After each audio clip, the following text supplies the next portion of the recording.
Hey folks, Jeff Salzman here, and welcome to the Daily Evolver. It's cold, snowy November 7th here, Tuesday, 2017, and I am happy to be with you and happy to be here with Corey DeVos. Corey, you're over at your place, and you keeping warm? Keeping warm, man. Cool. Well, today I wanted to just respond to some of the great questions that I get or in comments. I really love hearing from you. And if you are so inclined with a question or comment, you can send it to me by email at jeff@dailyevolver.com.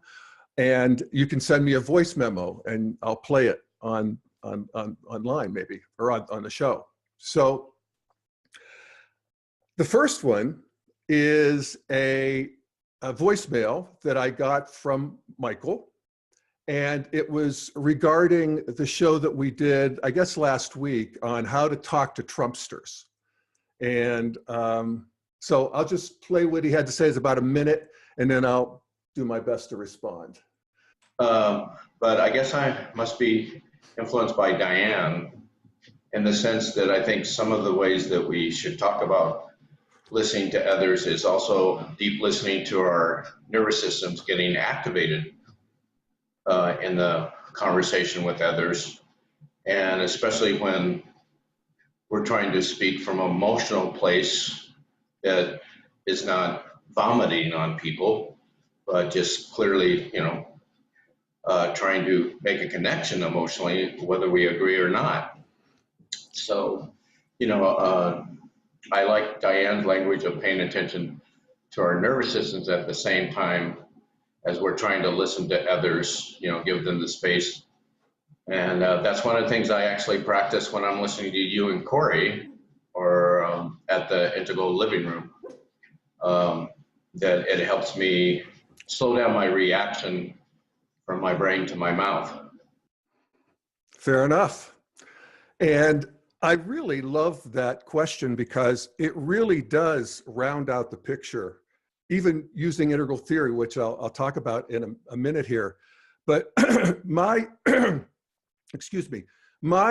take on how to talk to Trumpsters was to, the bottom line was be willing to be influenced. And that's really a whole different ballgame than how skillfully you can influence them.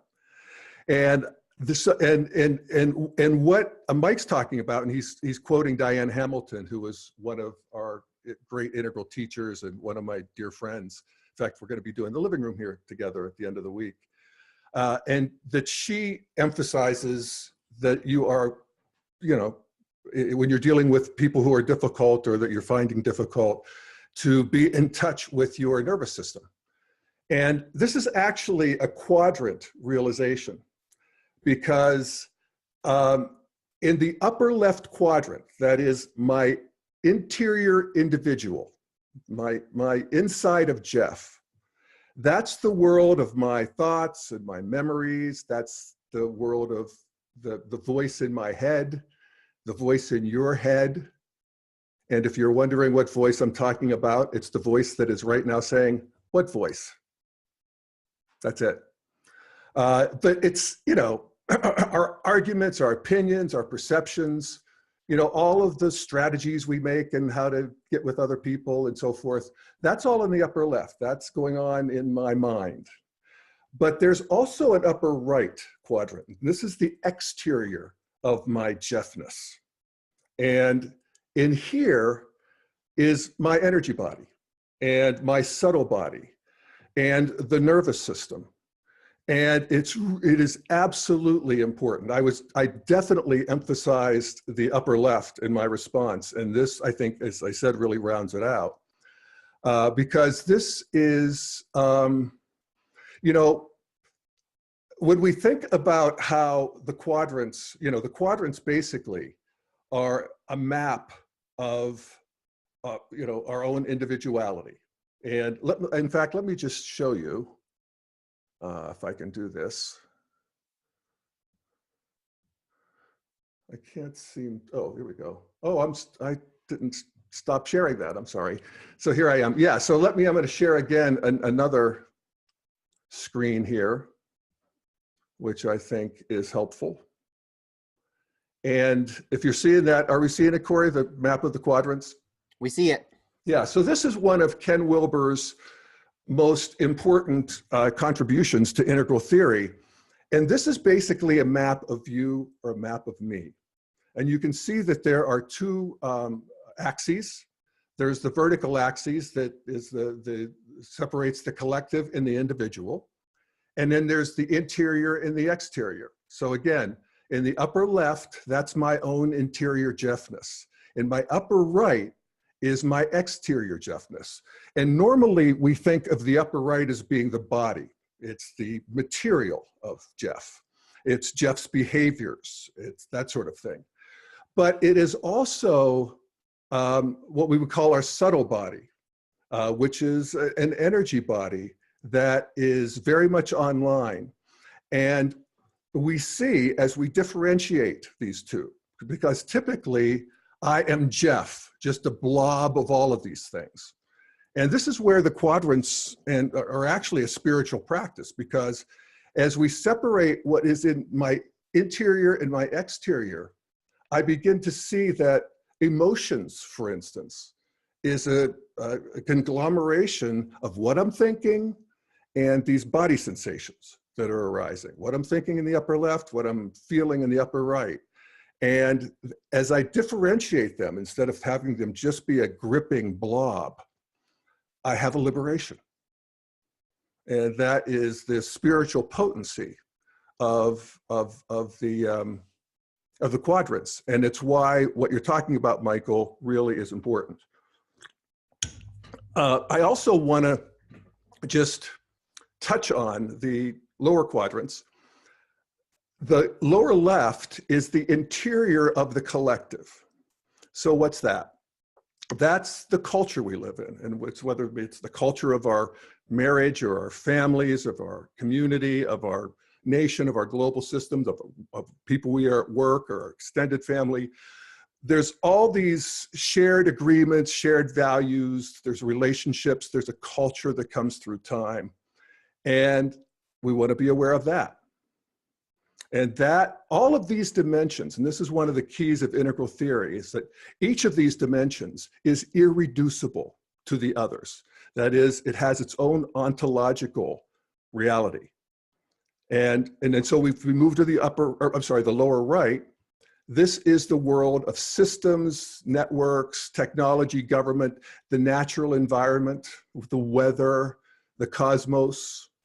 And if we sort of meditate on these four dimensions of our reality, we actually see that they're all online in their own way. And that just as Michael's talking about our own nervous system and being aware of our nervous system and the sort of body energies that are flowing through us at any given time, that we can also see that the lower right quadrants, that is the exterior of the collective, also has these sort of a collective nervous system. And we can feel it in the culture. It's not just shared thoughts and ideas, although that's part of it too, that's the lower left. But it's also an energetic that, you know, blows through our collective nervous system. And, you know, we can feel it in all kinds of ways. I mean, I don't know how else one explains this sudden arising of victims of sexual abuse who just out of, it seems nowhere a month ago, it's just, we could feel it, that it's just intolerable now. And that's just a new thing. And it's not just cultural, it's also energetic. The energy of the Trump movement, it's palpable. And so as we differentiate these four dimensions of our own self and feel that we're embedded in this system, we have this cultural agreements, I have my own interior world that nobody else can get, and then I have my body and my energy bodies. As we differentiate these things, as I said, there's a liberation, and then there's an integration. And what we realize as we continue to take perspectives from all of these different domains of reality, that we stop identifying with any single domain or any single perspective, and we start identifying with the larger space within which perspectives are arising. Okay, so again, our identity is not limited to who we thought we were, but it expands to include these other dimensions of reality, many other perspectives in this larger space of consciousness that is, a stage of liberation, another stage of liberation. And we realize as we sort of hang out there, as Whitman said, we inhale great draughts of space. The north and the south are mine, the east and the west are mine. That's a beautiful poem. That the space has qualities of loving intelligence, and that there's a wisdom that comes online as we are aware of all of these. So I don't want to belabor that, but it's really important. It's such a great question. And, it gives me an excuse to talk about quadrant theory. You got to be careful with these questions because, for an integral guy, it's like cutting yourself in front of Dracula. And Jeff, Steve adds in the chat, he adds, regarding orange Trump supporters, treat them as if, quote, they might be right. They won't open their minds until they are heard.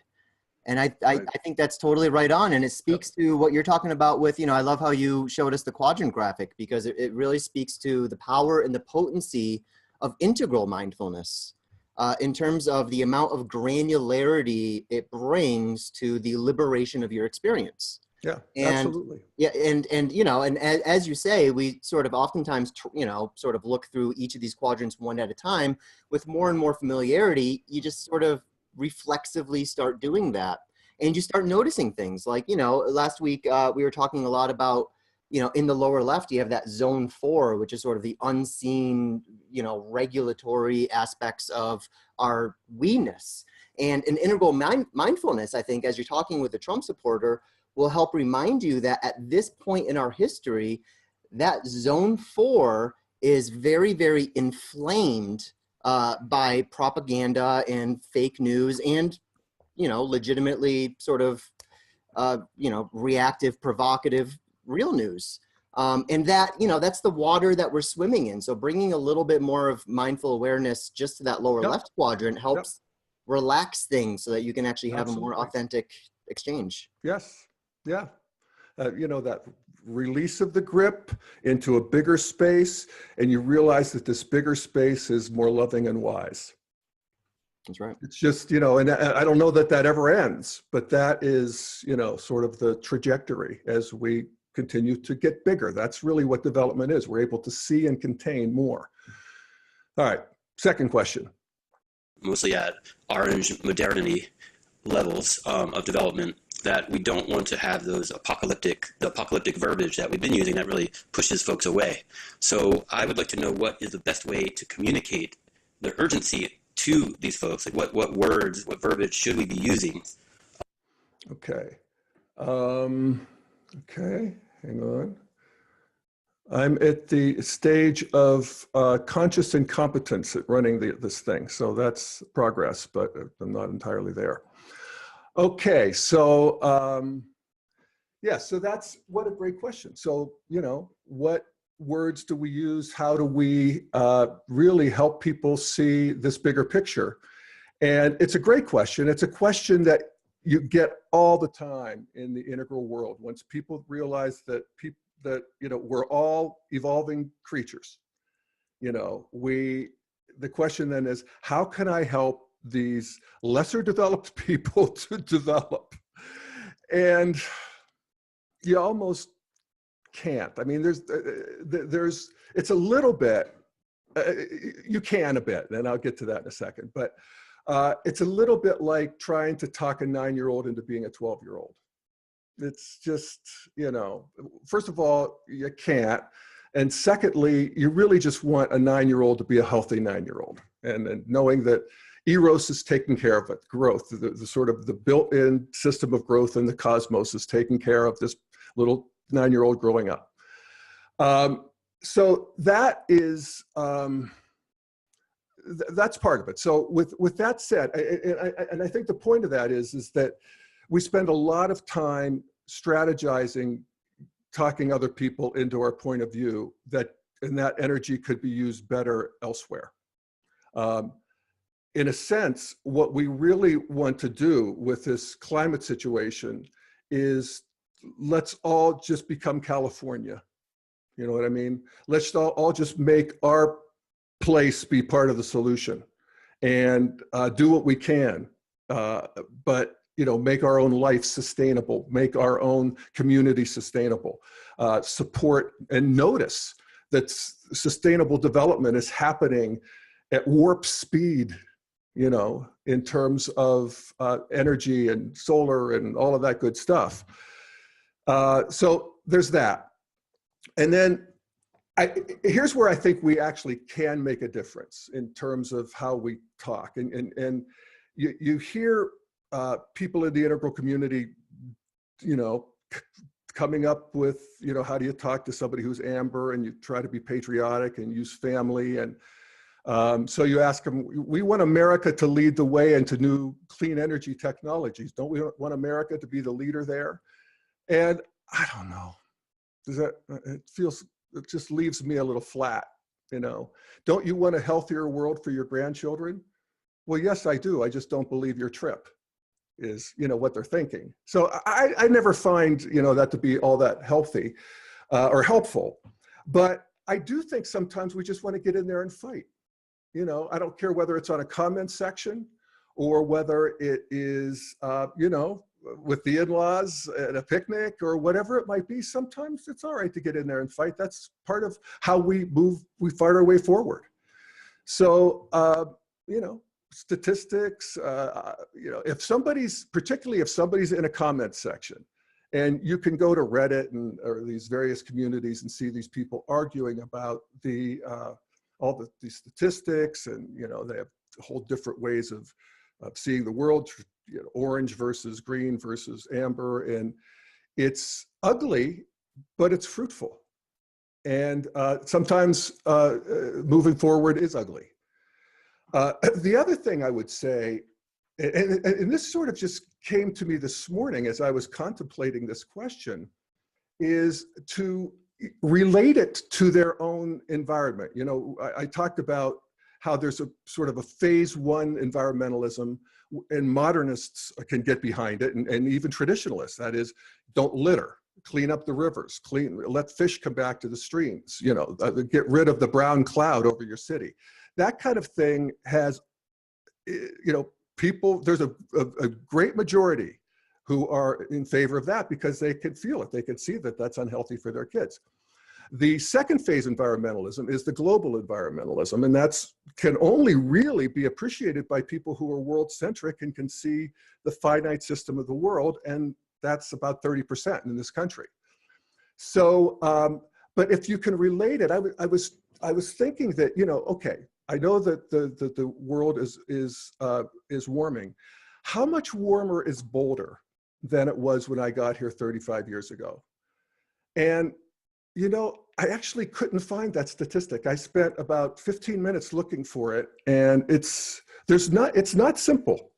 You could see all of these, that the overall, the global annual temperatures increase an average rate of 0.07 degrees Celsius since the 1880s, and every decade, and 0.17 Celsius per decade since the 70s. And there's things like that.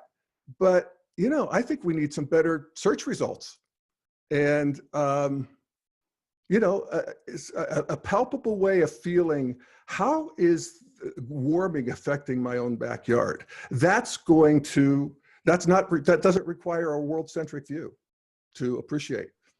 So, so something like that. Those are some thoughts on that. Right. And also real quick, Jeff, I'd recommend people check out, we have a presentation on Integral Life called Communicating Sustainable Initiatives by Barrett Brown.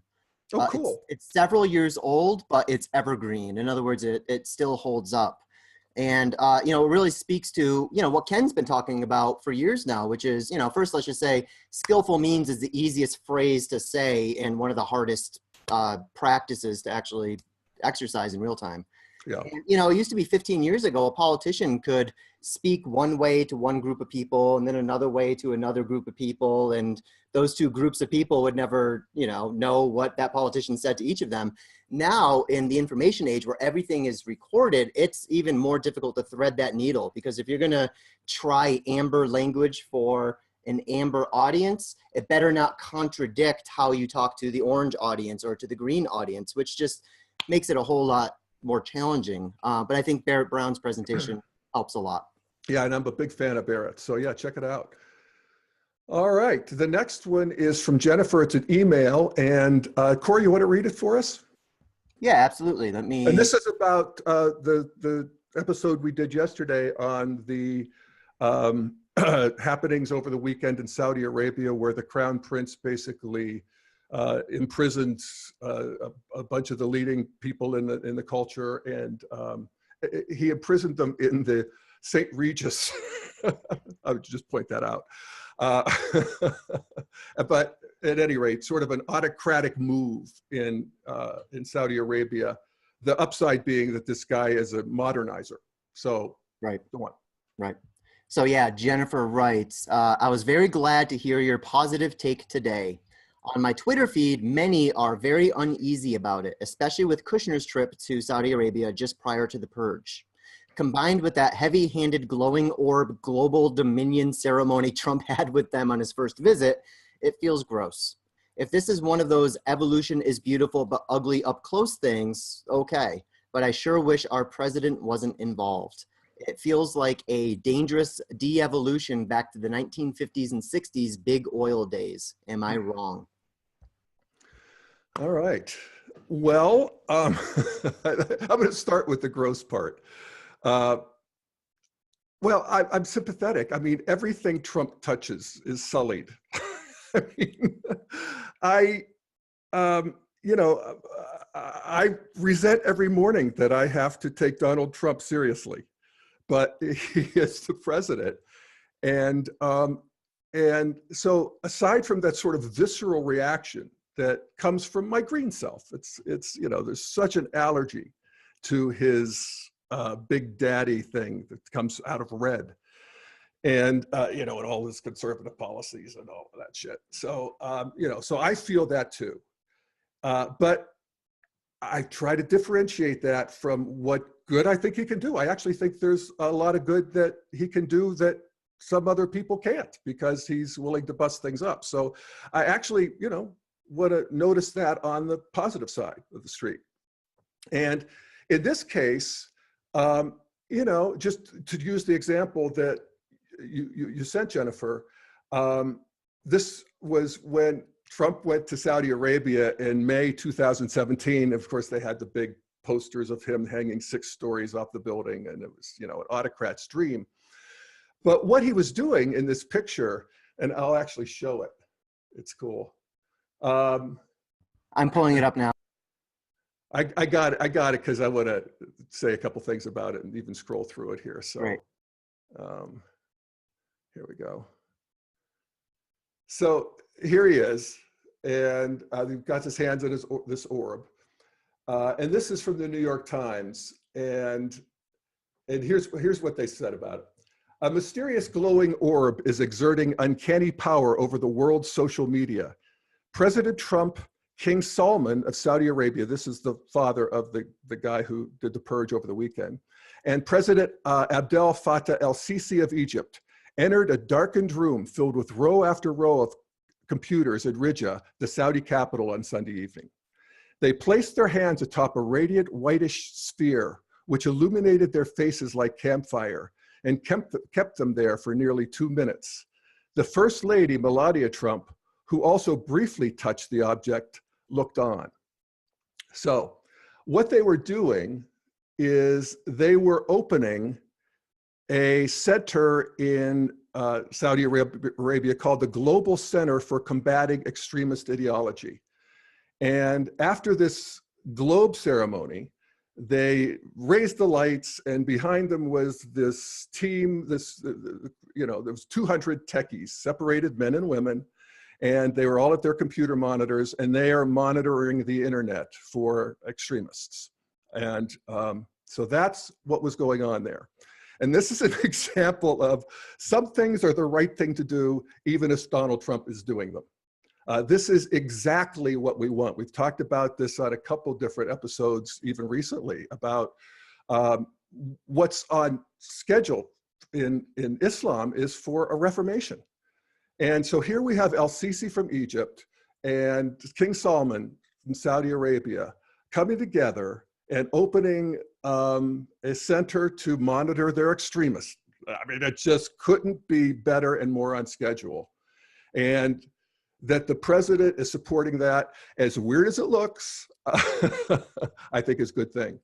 But it is funny to go down and see how, you know, how people ran with it and posted stuff out of Star Wars and Harry Potter and Lord of the Rings and Marvel Comics, and, you know, it's all fun, all good.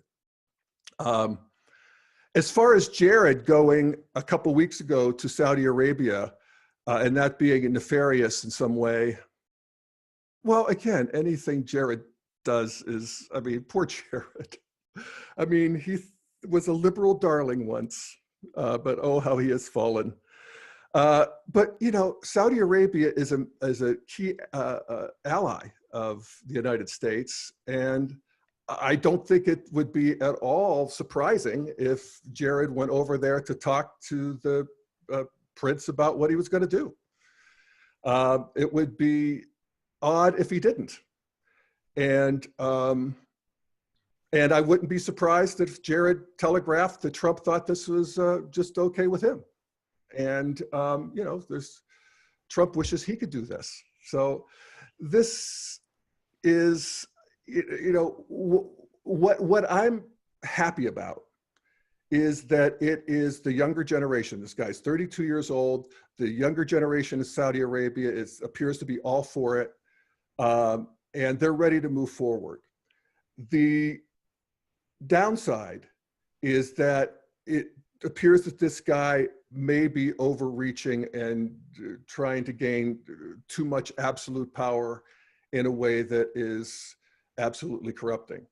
So we just don't know yet. And we can watch our minds spin into stories, and that's fine as long as we watch our minds do that and don't believe that. You know, may be true, may not, but, you know, we notice our response. So I love these questions. What fun. This is a really fun part of doing this live and doing it every day. So keep them coming. Again, yeah. Jeff at dailyevolver.com, and you can send me either a voicemail or one of those little voice memos. Thanks, folks. Corey. Yeah, my man. What happening, man? Well, you know, you like that, yeah, you like that last question. So. Yeah, I do. I really like that last question, yeah. Because it, you know, I think it's always important to remember that when we're looking at massively complex stories like this that have, again, just implications and consequences that we can't see right now. We don't know how this is going to shake out geopolitically, you know, for the surrounding nations, for the Middle East as a region, and for the rest of the world. And there's always this temptation, this drive that we have to look at such a massively complicated issue like this and boil it down to, was this good or was this bad? And the answer is probably always some hybrid of both, right? You know, there's absolutely... Actually, let me stop there for a second, if I may, and just say, I think if you look at the whole trajectory of human history, it's more good than bad. Oh, absolutely. Because no, absolutely. We're here living decent lives where we have enough calories and we have, you know, such a thing as the indoors. Yep. So I'm balanced. So this actually, I think, gets to, you know, one of the things that we're realizing, even in the last 10 plus years, is that we have our emotional reactions first, and then we build our storylines around that. That's right. And there are some people, and I think I'm one of them, I actually have this sense in my bones of this thing's getting better thing. Right. You know, that is, and so my natural default when something happens is to see, okay, this is evolution moving. Yeah. Okay. If I, like a couple of my, you know, particularly sorry sad liberal friends think the world is going to hell, or even, you know, fundamentalist people who think that the world is going to hell, then everything that happens is just another, you know, brick in that wall. That's right. So anyway, Yeah, say. yeah. I think, you know, obviously I think we all agree the long arc of history is, you know, tends towards increasing goodness, increasing Truth and beauty, increasing truth, all of that. Yep. And yet, you know, those shorter arcs can be a little more totally, painful, for sure. Yeah, For sure. well, And, you know, and I think that this need that we have, again, to sort of oversimplify things is where a lot of American conspiracy theory comes from, because the most terrifying idea in existence is that no one has, you know, their hands on the entire system, that it really is very chaotic and unpredictable. And that's actually more terrifying in a lot of ways than the idea of some... yeah. There's sinister nobody in charge, Illuminati. people. Yeah. You know, right. it's just us. That's right. And you know, and when it comes to the realm of geopolitics, you know, and liberals and conservatives alike are very guilty of this. They're always looking for those pat answers, you know, and the liberals will come up and criticize Obama and say, you know, how many people did Obama kill through drone strikes? And I agree. On the surface, that sounds absolutely terrible. Right? But I don't have the full data set in front of me to say, okay, how many lives were actually saved? Even if this drone attack took out 30 civilians who should not have, you know, who should not have perished, how many more people were saved? How many more people would have died if that attack hadn't happened? So when we're in the realm of geopolitics, particularly in this region of the world, we have to accept the fact that we are dancing between shades of gray. Right. There's never often no good option. There is, yeah, exactly. There's maybe the least terrible option. Maybe. Yeah, exactly. And the only thing, you know, worse than a drone strike is the way we used to do it. That's right. Where we blowed up the whole building or that whole end of town. Yep. And you know, with this recent thing with Jared Kushner, so apparently Jared was in Saudi Arabia last week, and they were awake together up until 4 a.m, talking, you know, preparing for, this is sort of the new reporting that came out yesterday.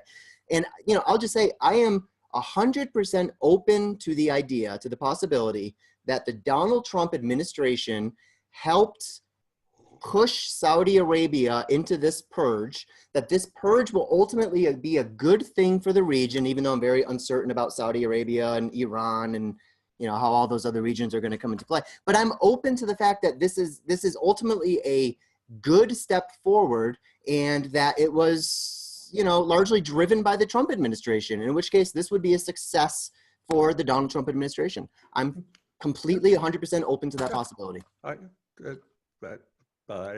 am too. Yep. As long as he also owns the fallout, right? That's totally. always the issue, you know, with our foreign policy. I mean, and you know, that I have to take Donald Trump seriously takes effort. Yeah. But does. There you go. It does. And just to close it off with a comment made by Ryan Nickade, I think I'm pronouncing that right. Just a fun I'm sorry, let me start with Stevens. I do feel there's a lot more positive movement regarding Trump being president. The boomerang effect. Obamacare is one great example. Plus adversity, can be a great motivator to waking up. I agree with that. I'm not sure Obamacare is a great example, but okay. Yeah. And Ryan says, just a fun observation, but it seems as if Trump embodies a red and orange altitude with a missing blue-amber stabilizer, making his developmental patterns similar to Russia, as Don Beck says, and the robber barons of the Gilded Age, a volatile tribal capitalist. He's therefore the shadow of both the traditionalists and the green postmodern liberals. Thanks and love you both. We love you too, Ryan. Wow, that was a very good observation. Yep. I really like that. And it reminds me of when I was talking to one of my Russian friends who's quite integrally informed. I met him through the integral movement. And he said exactly this, is that, you know what Russia needs traditionalism. Mm-hmm. Russia needs people who can sit down and shut up. Russia needs people who will stop at a stop sign. Russia needs people who will follow the rules. And that when that's missing, you can have sort of an unstable development on top of it that's always sort of leaking back down to the lower stages. Okay. So right on. Yep. I like that. And Jeff, just to circle back to Stephen's example of Obamacare, I think what he was saying was Obamacare survived and, you know, is maybe even arguably thriving. I guess we had a larger enrollment this year than any other year, which is great, despite all efforts to to sort of slow that down. Yeah. I think what he's saying was, you know, Obamacare, all these great things are happening sort of despite Trump, but in a way it's because Trump is so irritating the system that our immune response is actually to strengthen a lot of these institutions. Yeah. I mean, the fact that Trump came That's into right. power criticizing Obamacare, and then once he was in power, Obamacare surged in popularity is sort of telling here. So in that sense, I agree that Trump is absolutely an evolutionary accelerant. The Lord works in mysterious ways, people. All right. Are we complete, perfect, and whole? I feel complete, perfect, and whole. All right. Okay, man. All right, friends. Thanks for listening. And actually, I'm going to be gone the rest of the week because I'm doing the Integral Living Room, but we will have a show where I've pre-recorded a couple things. So still going to be here tomorrow at 1 and Thursday as well, and then back live on Monday. Yeah, All right. and just so everyone knows, be sure to tune in also Thursday evening when Greg Thomas is going to give a live presentation about jazz leadership. That begins at, I believe, 5 p.m. Mountain Time, 7 p.m. Eastern. Yeah. Yeah, So, and actually, that would be a good precursor to, I'm going to have Greg on live here in the Daily Evolver on this coming Monday, where we're going to do a Black Integralist Speaks. Nice. Integral solves racism. Okay, bye, folks. Bye, guys.